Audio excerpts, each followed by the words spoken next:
Welcome to Key Tech. Please describe this channel if you are interested in today's video. The United States has set up strict guardrails on chip restrictions, saying it is to protect the national security of the United States. But in fact it is trying to win the market by using unfair competition methods. The United States leads the world in chip technology and has maintained its dominant position for a long time. However, other countries are developing more and more rapidly, and the United States cannot sit still. This time, US chip restrictions have been upgraded, requiring companies that receive US chip subsidies not to significantly expand production in countries such as China within 10 years. US media: who else can the chips be sold to? America's chip guardrails. The United States has many world-class chip design companies and R&D institutions, such as Intel, Qualcomm, Apple, etc. These companies have profound technological accumulation and innovation capabilities in chip architecture design, performance optimization, and power consumption control. Moreover, the United States also has abundant software and application development resources, which provides good support for the application of chip technology. These technological advantages should have allowed the United States to maintain strong self-confidence and win in the chip competition between major countries in a fair and equitable manner, and consumers would be free to choose the products they want. But if market competition is no longer free, we have to take a stand. China is increasing its own chip research, building a more complete industrial ecosystem, and placing a large number of chip orders for domestic production. Especially for 28 nanometers and 14 nanometers mature process chips, China is basically self-sufficient and does not need to rely too much on imports. The US chip guardrails do not play the so-called protective role. Instead, they restrict US companies that want to do business within them, preventing them from doing business with the outside world normally. Qualcomm, Intel, and AMD, the three major American chip giants, have reported revenue for several consecutive quarters, with profits falling sharply and suffering the backlash caused by US chip restrictions.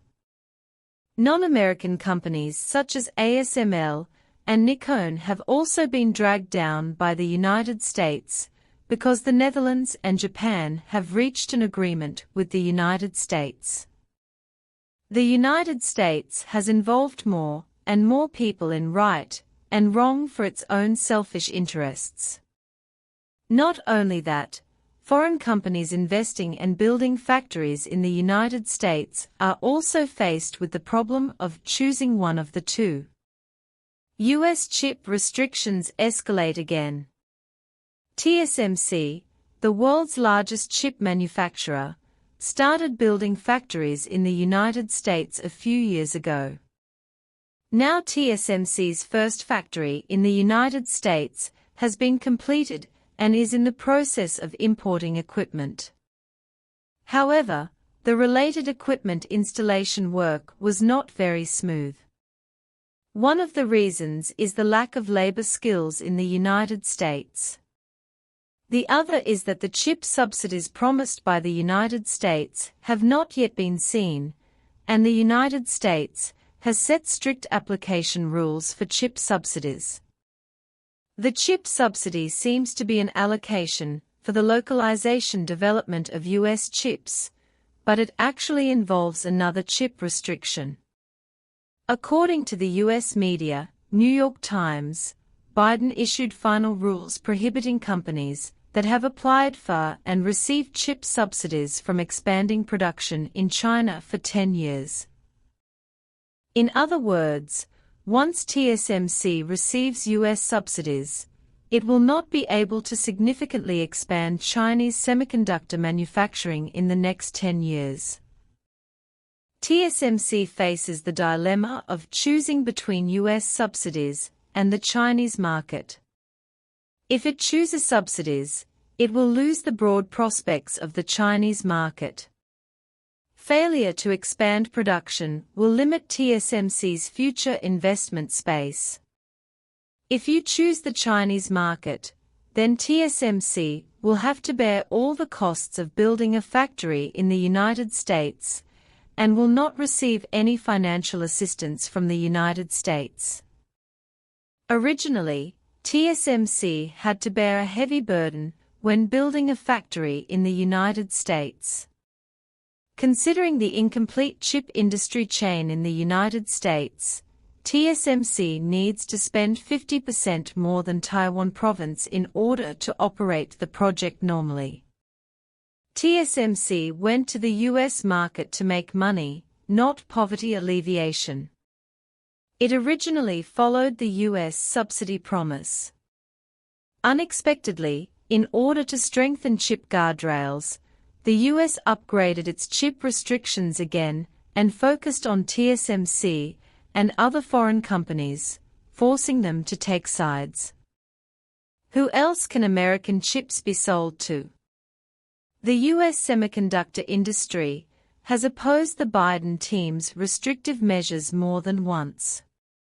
Executives of the three major US companies Intel, Qualcomm, and Nvidia have persuaded the Biden team, hoping that the United States will stop the restrictive measures. Excessive restrictions will disrupt the supply chain. Obviously, the United States did not listen to these words, otherwise it would not upgrade its restrictive rules to prohibit chip manufacturers from significantly expanding their production in other countries' markets after receiving subsidies. US media said, "Who else can the chips be sold to? China already manufactures the chips it needs. 28 nanometers and 14 nanometers have already mastered the mass production process."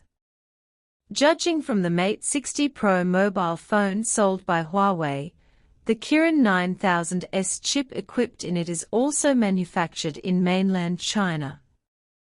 At the press conference on September 25, Yu Qingdong said that the Mate 60 series has been widely loved by consumers since the launch of the Pioneer Plan and is currently working overtime for emergency production. There are also supply chain sources saying that Huawei has placed an additional order of 15 million to 17 million Mate 60 series mobile phones. Such a large number of mobile phones is equivalent to Huawei's ability to produce a large number of Kirin 9000S chips in China, and the manufacturing process has reached an advanced level. The United States said it would launch an investigation into this chip, but there has been no news after so long. Needless to say what it means. The United States can no longer stop Huawei's progress, and the Chinese chip industry chain represented by Kirin 9000S is also stepping up its progress. The US media bluntly stated who else the chips can be sold to. I am afraid they have realized that American chips are no longer the only one. If restrictions continue, the United States will lose a large number of chip sales opportunities. In the future, if you want to do business in mainland China, the world's largest chip consumer market, it will also depend on whether Chinese customers want it. It used to be a seller's market, and the United States had the final say on who to sell chips to. Because there were no substitutes, China could only buy them at a high price. Now that China has mastered the relevant technologies, it has become a buyer's market. I believe that Huawei's chip breakthrough and mass production of Kirin 9000S will comprehensively upgrade China's industrial chain and promote a more prosperous chip industry.